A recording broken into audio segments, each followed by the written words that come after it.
Hi, my name is Adibola Arojesu. You're welcome to my YouTube channel, Vision of Life, and it is committed to empowering the youths, Nigerian youth in particular. I have passion for the youths, Nigerian youth in particular, and the African youth. I tend to say that Nigeria is again a strategic part of the world, almost in the middle part of the world. Nothing just happened. There's a God in heaven, there's a creator, and I believe most of you believe there's a creator, you know there's a creator. The reason why it's situated Nigeria right in the middle of the year. So today's title is called Youths Wake Up. Youths Wake Up. Youths Wake Up. So with that title, you have a rough idea of what it is all about. So of course, like, share, and subscribe. Nigeria has one of the largest population of youths in the world. They have a lot of youths in Africa. Nigeria is the seventh most populous country, has a very large population of youths. Many countries of the world, youth population is declining. Many parts of the world, childbirth is declining. But Nigeria population is increasing, population of the youth is increasing, and childbirth is increasing. And there seems to be no slowing down, there seems to be no stopping. It's gonna continue to increase. There are projections that by 2050 we come to the third most populous country after China and India, displacing America. I project that 2100 we're going to be the most populous country in the world. But we're already making a lot of impact. But it can be better, and it's going to be better.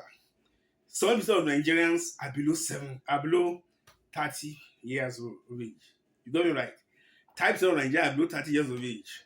But are we appropriating it? Are we leveraging age? We have the number, but are we leveraging age? We are always pushing the background. We are always sidelines. Like we do like we're not even there. And that's why I'm saying that we need to wake up. We have allowed the old guard to remain in power by omission and commission. And everything is rigged against the youth. Yes, I hear things like Nigerian youths are lazy. You hear all sorts of things. As someone who grew up in Nigeria, I became sick up to here. I became sick and tired of hearing that Nigerian youths are lazy.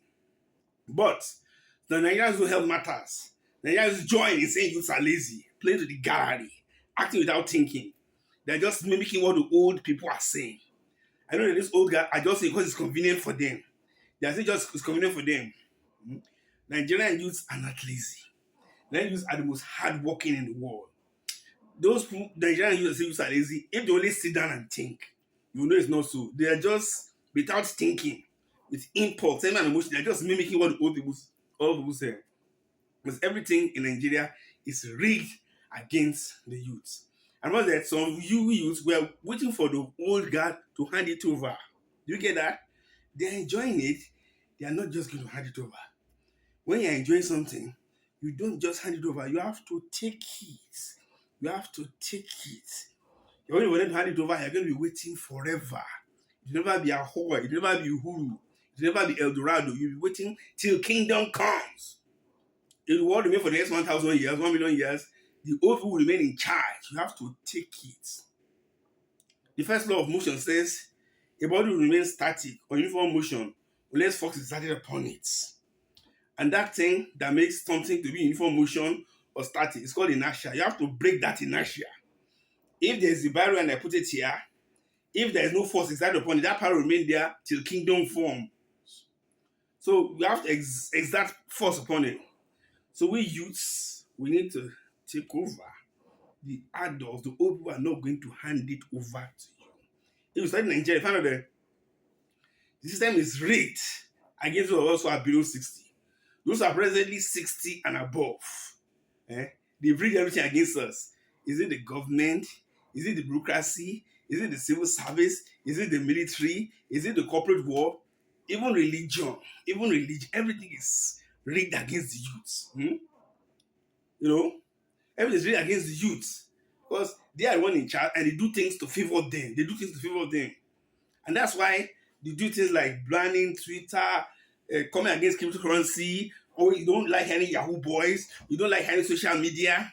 Because they see social media as toys. They see cryptocurrency as toys. Now, what is this toy? This is what I play with.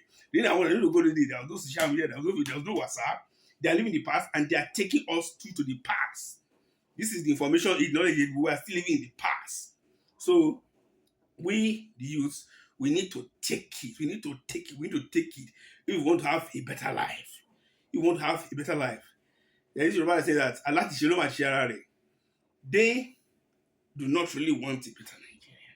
They say, but they don't really mean it. Actions speak louder than words. Their body language between the line, they do not really want to change. They be mimicking it. They don't really want to change. They believe in that of life. We are the one they want to change. We are the one that need to change. So we have to create the change. By now, our old people are supposed to be mentors. They're supposed to be mentors. They're not supposed to be in the field. They should be in the office by now. There is a time for everything in life. When you are 5 years old, it's not the best time to start learning how to walk. When you are 10 years old, that's not the best time to start learning how to talk. When you are 20 years old, that's not the best time to start primary school. When you are 30 years old, that's not the best time to start secondary. When you are 40, it's not really the best time to start university. And when you are 60, that may not be the best time to marry. When you are 70, that will be the best time to start having children. If it is not, it's not possible. Some things are better done at certain time. Some of you could do something when you are young, you can't do it now. Some of you maybe in your 30s, there's things you could do in your 20s and 10s that you can't do now. Some of you in your 40s, there's things you could do in your 30s you can't do now. Some of you in your 50s, there's things you could do in your 40s you can't do now. There's something about youth. There's something about youth. So when you should be on the armchair and you're still in the field, it is tragedy. When you should be in mentor and still in the field, it's tragedy. I know we have some film watchers in the house, some film fans in the house, some Hollywood fans in the house. If you're a fan of Hollywood, you have known how about Star Wars long time ago in a galaxy far, far away. Can I see you? Can I hear you? The two greatest mentors in my history are Obi-Wan Kenobi and Yoda. They are once in their prime. Those of you that are Star Wars viewers, you know the prequel theology, 1 to 3. Obi-Wan was in his prime, Yoda was in his prime. But in part 4 to 6, they became mentors. And they mentored Luke Skywalker. Imagine, in episode 4 to 6, Obi-Wan was still insisting on being in the field. Yoda was still insisting on being, it's going to be a disaster, it's going to be a tragedy. You should know they are known to be legendary mentors, even though fictitious, because they knew the time to quit the stage, they knew the time to mentor, and they did mentor Luke Skywalker. And for Star Wars 1, Luke Skywalker became a Jedi. But if they decided to go in the field at their old age, they will have fucked up, they will have fumbled. So you should know when to quit the stage. By extension, they mentored Luke Skywalker, sorry, they also concerned with Leia. They knew their time was up. Obi-Wan told Luke, I'm getting old for this kind of thing.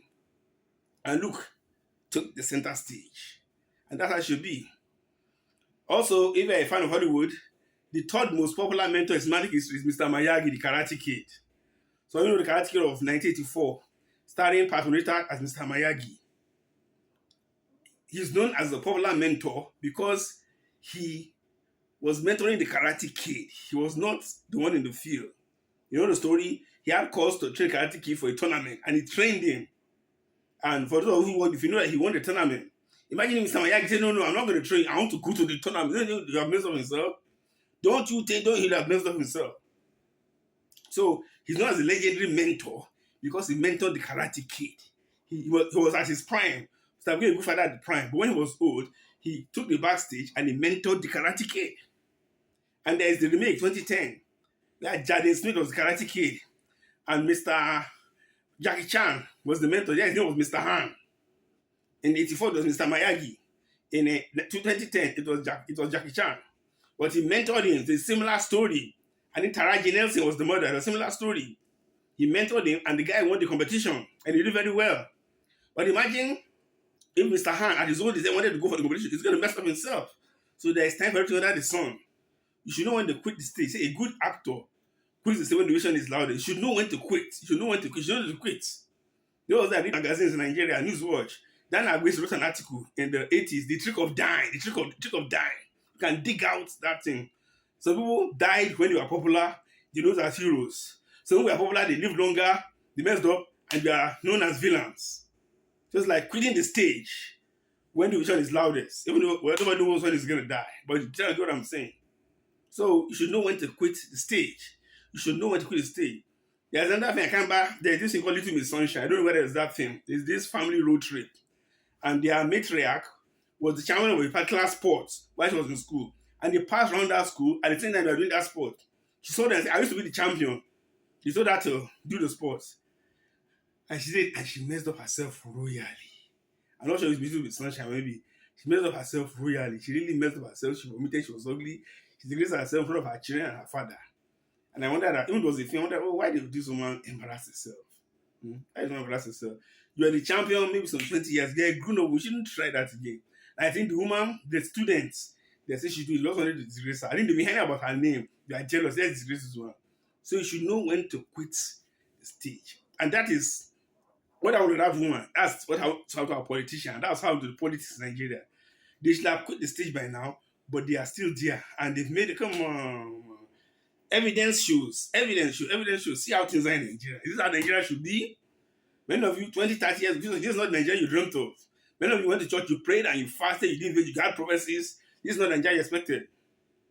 I can remember many prophecies over the years in the 90s, 2000s that what was totally different.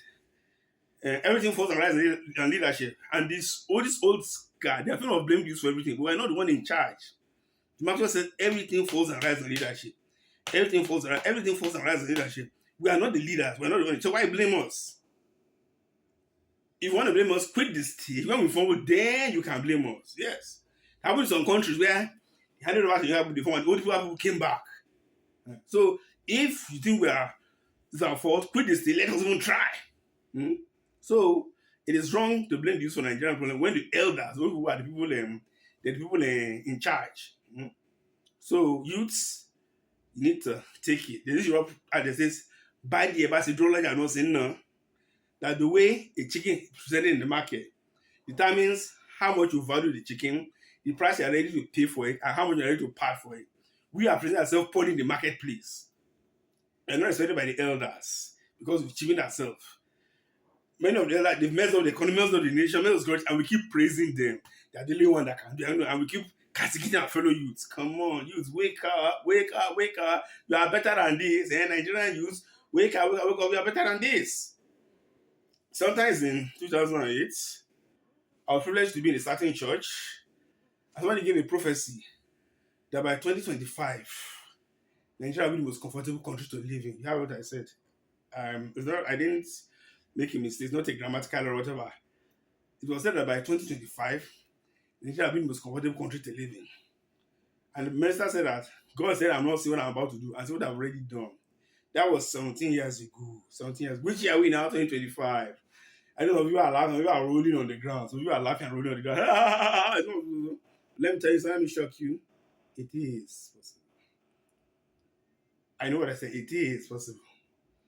You say, Bola is I know what I said. It is possible. It is possible. It is possible. It is possible. I say it again, it is possible. But we need the one to make it happen. We need to be the one to make it happen.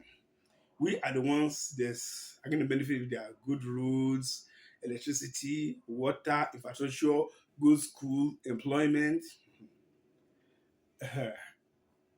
Employment, if you ask me, I say employment in Nigeria is maybe 70%. I used to say it's 70. But now that the last few years, maybe unemployment is even 80. I mean, we cannot go with what Bureau Statistics says. Most Nigerians are unemployed. Hardly see somebody who's unemployed. Those that are some that are others are underemployed. But in Nigeria, underemployment is as good as unemployment. I say as someone who was actually underemployed at a particular time. So we the youths, we're not going to benefit from a good Nigeria. We're the ones that need to make it happen.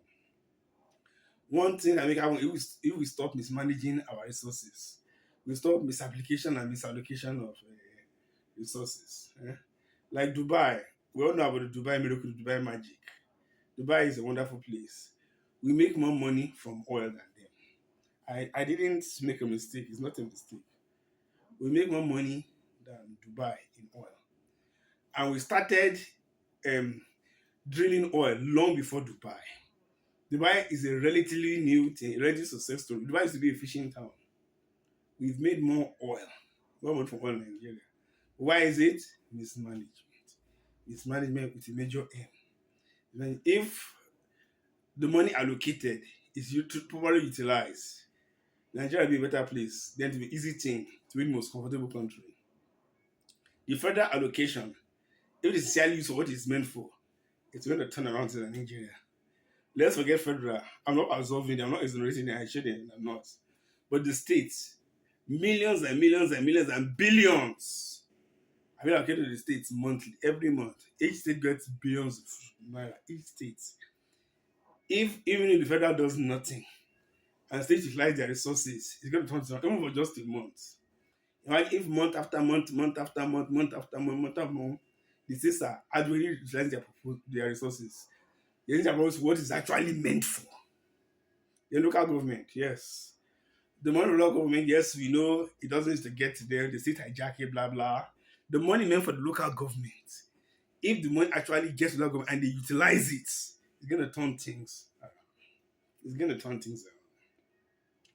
Then a lot of foreign aid. We don't really need foreign aid, can start without foreign aid, but foreign aid still comes. Foreign aid still comes.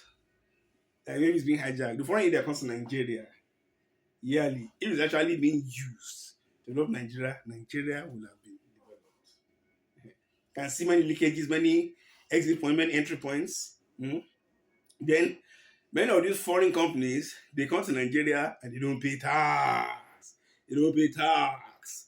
Me in the UK, if I have I don't pay tax, I went to prison. Prison, prison, prison. That's the I notice about it. Many of these foreign investors, they come to Nigeria and they don't pay tax. If they pay tax, it will turn things around.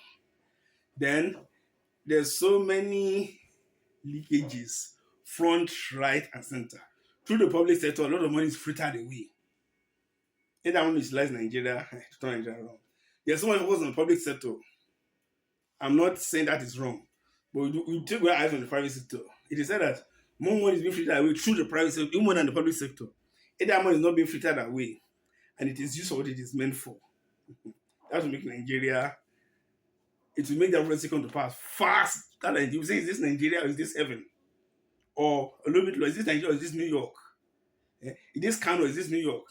Is this Lagos or is this Amsterdam? Is this Enugu or is this London? Is this Kano or is it Dubai? We are seriously blessed. Our Lord is mismanagement, mismanagement, mismanagement, mismanagement. Many workers are not being paid. If workers are paid as and when due, like it's done here, I don't have to own a dime here.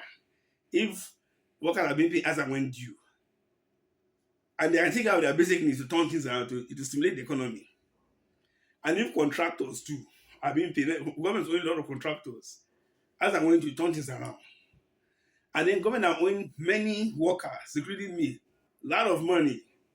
A lot of money. Nigerian, we are owning a lot of workers, a lot of outstanding arrears. A lot of outstanding arrears. Not just electricity company. Cut across over the years. Some people have died and they've lost too. All this money government are owing workers. If they pay them, it turns the economy around. We won't recognize Nigeria again. Then the government have many contractors, money. Some have even died over the years. I grew up with the capital city. I know what I'm saying. I know what I'm saying. I grew up with the capital. I know what I'm saying. And I still know some people are owed money till now. If they are paid all this money, and this money goes to the economy, to turn things around. And then we have to find a way of making our money stay in Nigeria. Most of our money is always going out, free out, because of our love for foreign items. But that's another day. I'm an accountant, so maybe I see from an accounting point of view, but this thing is simple. So this thing, it is very, very possible. It is very, very possible. We Christians, when I say all things are possible, do we really believe it? It's very, very possible. Remember the time of Elisha? He said by this time tomorrow, a measure of barley will sell for a shekel. 2 measures of fine flour will sell for a shekel at the gates of Samaria. And it sounded impossible because of the teacher of things. People were eating each other's children. Things were so bad. People were eating each other's children. And the appealed to the king said, what are you talking? Are you mad? Are you gone bonkers? That even if God should open the floodgates of heaven, can it be? They have to prove that. It will be, but you will see it, but you will not be of it. You will see or you will not taste of it. Then that prophecy sparked the chain reaction. And as Prophet Elisha said, by that time tomorrow, measure of barley sells for a shekel, 2 measures of fine flour sells for a shekel at the gates of Samaria. The PA was trying to coordinate it and he was trampled and then he died. So don't limit God. It is possible it happened before and happen again. Jesus Christ saying to yesterday and forever. Days of miracle are not over. Some Christians are saying, some are saying days of miracle are over. Days of miracle are not over. Miracles happened before. They will happen now. They're going to happen as long as they actually mean it. David woke up in the cave. He slept in the palace. He was running for Saul. He was hiding in the cave. After Saul died, they came to meet him in the cave. He was even suspicious. What do you want? Do you come in peace? They made him king. So he slept in the cave. He didn't know that he will be king one day. But he didn't know it was going to that day. They woke him from the cave. He slept in the cave and he woke up in the cave and slept in the palace. Joseph, he woke up in the prison and slept in the palace. You know the story of Joseph. He was in prison. He was brought out. He interpreted Pharaoh's dream. Pharaoh made him prime minister. He believed he would get out of prison one day. He spent 13 years in prison. I didn't read the cupbearers. The cupbearer forgot about him. 2 years later, Pharaoh couldn't sleep. Pharaoh had a dream. So I remember my shortcoming. There's one Hebrew guy in the prison that used to tell dream, interpret dream.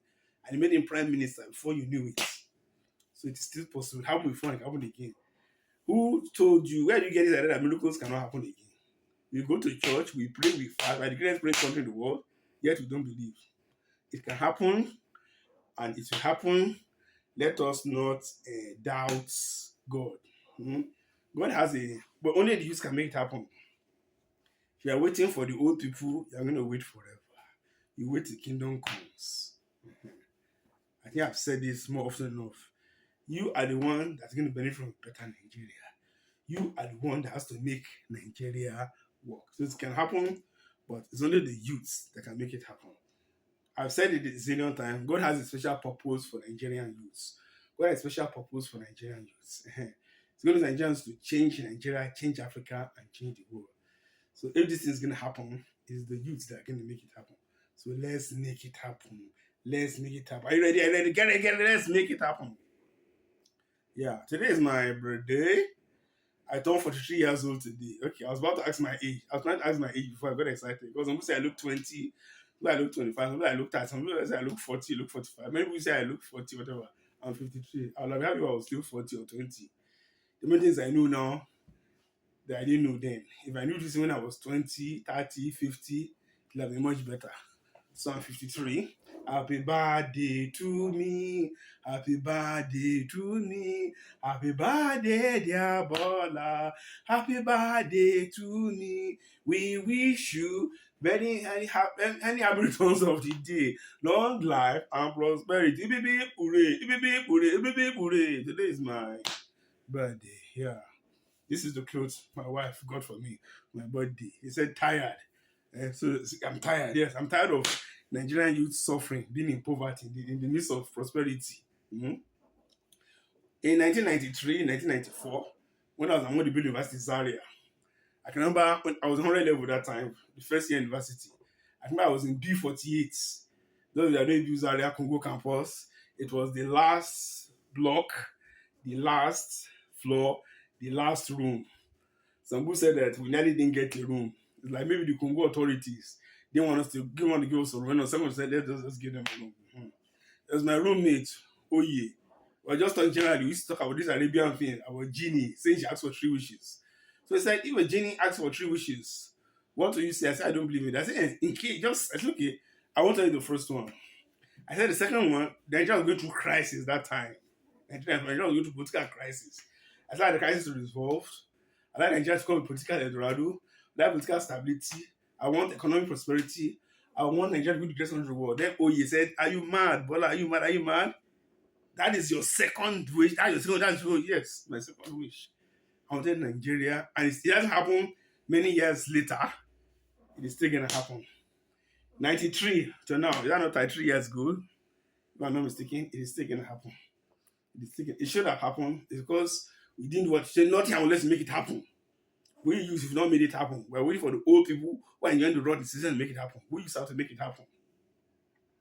Then the third one, I said I want a woman to love me and a woman can love in return. I didn't want to be love long. I don't want to start singing, I did my best, but I guess my best wasn't good enough. So you know, good that song.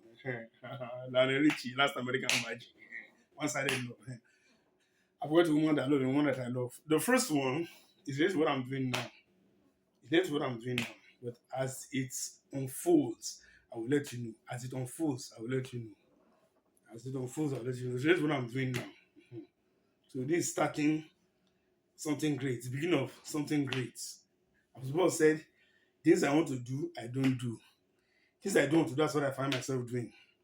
I look forward to next year, January 21 next year. I'm coming and tell you that Nigeria is one of the most comfortable country to live in. Before you know, January 21 will be here. I can remember when I was 4 years old, my earliest memory. How many years ago is that now? And see me today. So before you know it, a year will pass. Time even runs too fast. We'll look back and say Nigeria is one of the best country in the world. And there are signs. They said that the weekend that will be good, you will know from Thursday. So if you heard of Dirty December, how people came from all over the world, from America, from Canada, from Australia, to come and do Christmas. It was awesome. It was awesome. CNN even carried it. CNN are known to carry negative stories about Nigeria. They couldn't ignore it. They actually sent a reporter who witnessed the Dirty December and he gave high recommendation and said that Nigeria has become the best destination for tourism and the best destination for Christmas parties right in the middle of the winter. Hot Christmas parties right in the middle of the winter. They could not ignore it. People kept coming. They kept coming. This thing I've taught you in the presence of many witnesses. Tell others, we tell us. People kept coming. Lagos was agog. All celebrities, all the celebrities were in Nigeria. It was happening in Nigeria. A lot of money was made for hotels, from planes. The tickets were booked for 3 months. Next year will be better. And so many things. There have been so many things about Nigeria. All over the internet, it's a Google story about Nigeria. Some of them blew my mind. We know heard about Donald Trump. Kumi prayed in the pre-inauguration ceremony. Nathaniel Party led worship. Trump's youngest daughter, Tiffany, lives in Nigeria with her husband and is married to a Lebanese Nigerian. You all cherish your daughters. You can't let your daughter marry just anybody. So there are so many things. Social media are going with goons of Nigerians. We are making waves everywhere. Everywhere. Here in UK, the most smartest family is the Nigerian family. We are making waves everywhere. So it shows the sign. So we are going to make it. We are going to make it. I will make you. We are all going to rejoice. We're going to leave a good country for our children. Our children, a country that we're going to be proud of. They will not have to jackpot again. Again, then Nigerian was made to the dictionary. Including jackpot, it is awesome. So I remain Adebola Arojesu. Like, share, and subscribe. See you in the next video. I mean, what I've said, I've been able to promise you and not confuse you. Nigeria is going to become the greatest country in the world. So wake up, youth. Wake up. You are not going to do it. Wake up, wake up, wake up, wake up, Nigerian youth. Wake up.